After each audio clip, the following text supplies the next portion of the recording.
Welcome back to Anjali M Dhatri YouTube channel. ಎಲ್ಲರಿಗೂ ನಮಸ್ತೆ. ಎಲ್ಲರೂ ಹೇಗಿದ್ದೀರಾ? ಚೆನ್ನಾಗಿದ್ದೀರಾ ಅಂತ ಭಾವಿಸ್ತೀನಿ. ಮೊದಲನೇ ಸಾರಿ ನನ್ನ ವಿಡಿಯೋನ ನೀವು ನೋಡ್ತಾ ಇದ್ದರೆ ಪ್ಲೀಸ್ ಸಪೋರ್ಟ್ ಮಾಡಿ, ಹಾಗೆ ಸಬ್ಸ್ಕ್ರೈಬ್ ಮಾಡಿ, ಹಾಗೆ ನಿಮ್ಮ ಫ್ಯಾಮಿಲಿಗೆ ಈ ವಿಡಿಯೋನ ಶೇರ್ ಮಾಡೋದನ್ನ ಮರಿಬೇಡಿ.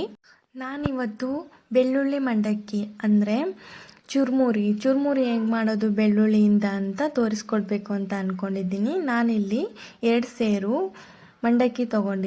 ಒಂದೊಂದು ಕಡೆ ಒಂದೊಂದು ಥರ ಅಂತಾರೆ. ಒಂದೊಂದು ಕಡೆ ಚುರ್ಮುರಿ ಅಂತಾರೆ, ಒಂದೊಂದು ಕಡೆ ಮಂಡಕ್ಕಿ ಅಂತಾರೆ. ಇದನ್ನು ಮಾಡೋಕ್ಕೆ ನಾನು ಒಂದು ಬಾಣಲೆ ಇಟ್ಕೊಂಡು ಸ್ವಲ್ಪ ಎಣ್ಣೆ ಹಾಕ್ಕೊತಾ ಇದ್ದೀನಿ. ಹಾಗೆ ಕಡಲೆಬೀಜ, ಕರಿಬೇವು ಸೊಪ್ಪು, ಹಾಗೆ ಸ್ವಲ್ಪ ಬೆಳ್ಳುಳ್ಳಿ, ಹಾಗೆ ಸ್ವಲ್ಪ ಕೊಬ್ಬರಿ ಚೆನ್ನಾಗಿರುತ್ತೆ.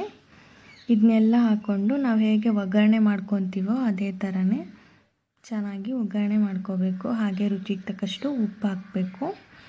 ತುಂಬ ಚೆನ್ನಾಗಿರುತ್ತೆ. ಬೆಳ್ಳುಳ್ಳಿ ಜಾಸ್ತಿ ಹಾಕಿದರೆ ತುಂಬಾ ಚೆನ್ನಾಗಿರುತ್ತೆ ಇದು.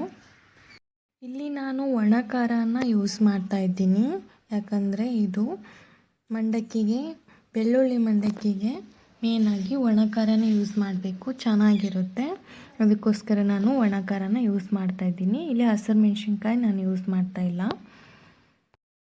ನಾನಿಲ್ಲಿ ಇನ್ನೂ ಚಿಲ್ಲಿ ಪೌಡ್ರನ್ನ ಹಾಕಿಲ್ಲ. ಏನಕ್ಕಂದರೆ ಅದು ಬಿಸಿ ಇದ್ದಾಗೆ ಹಾಕಿಬಿಟ್ರೆ ನಾವು ಸೀದೋಗುತ್ತೆ. ಅದಕ್ಕೋಸ್ಕರ ನಾವು ಸ್ಟವ್ನ ಆಫ್ ಮಾಡಿ ಹಾಕಬೇಕು, ಆಮೇಲೆ ಚೆನ್ನಾಗಿ ಬರುತ್ತೆ ಇದು.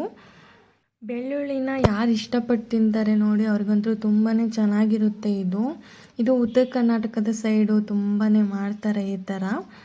ತುಂಬಾ ಟೇಸ್ಟಿಯಾಗಿರುತ್ತೆ. ಇದನ್ನು ಒಂದ್ಸರಿ ಟ್ರೈ ಮಾಡಿ ನೋಡಿ. ಇದು ಬಿಸಿ ಎಲ್ಲ ಹೋಗಿಂದ ಆಮೇಲೆ ಇದನ್ನ ಚುರ್ಮುರಿಗೆ ಹಾಕ್ಕೊಂಡು ಚೆನ್ನಾಗಿ ಮಿಕ್ಸ್ ಮಾಡ್ಕೋಬೇಕು. ಎಲ್ಲದಕ್ಕೂ ಸ್ಪ್ರೆಡ್ ಆಗಿರಬೇಕಿದು. ತುಂಬ ಚೆನ್ನಾಗಿ ಕಲಿಸ್ಕೊಂಬಿಟ್ಟು ಆಮೇಲೆ ಇದಕ್ಕೆ ಹುರ್ಗಡ್ಲೆ ಪೌಡ್ರನ್ನ ಹಾಕಿದರೆ ತುಂಬ ಚೆನ್ನಾಗಿರುತ್ತೆ. ಇದನ್ನು ಪೌಡ್ರ್ ಮಾಡಿಟ್ಕೊಂಡು ಸ್ವಲ್ಪ ಹುರ್ಗಡ್ಲೆ ಪೌಡ್ರನ್ನ ಹಾಕಬೇಕು. ತುಂಬಾ ಸಖತ್ತಾಗಿ ಬರುತ್ತೆ. ಒಂದೊಂದು ಕಡೆ ಪುಟಾಣಿ ಅಂತಾರೆ, ಒಂದೊಂದು ಕಡೆ ಹುರ್ಗಡ್ಲೆ ಅಂತಾರೆ. ನಿಮಗೆ ಹುರ್ಗಡ್ಲೆ ಅಂದರೆ ಅರ್ಥ ಆಗಲಿಲ್ಲ ಅಂದರೆ ಇದಕ್ಕೆ ಪುಟಾಣಿ ಪೌಡ್ರು ಅಂತಾರೆ, ಪುಟಾಣಿ ಅಂತಾರೆ. ಇದನ್ನ ಮಿಕ್ಸಿ ಮಾಡಿ ಸ್ವಲ್ಪ ಹಾಕ್ಕೊಂಬಿಟ್ರೆ ತುಂಬ ಟೇಸ್ಟ್ ಕೊಡುತ್ತೆ. ಈ ರೆಸಿಪಿ ನಿಮಗೆಲ್ಲ ಇಷ್ಟ ಆಗಿದೆ ಅಂತ ಭಾವಿಸ್ತೀನಿ. ಪ್ಲೀಸ್ ನನ್ನ ಸಬ್ಸ್ಕ್ರೈಬ್ ಮಾಡಿ, ಹಾಗೆ ಸಪೋರ್ಟ್ ಮಾಡಿ. ಹೀಗೆ ನನ್ನ ವೀಡಿಯೋಸ್ನ ನೋಡ್ತಾ ಇರಿ.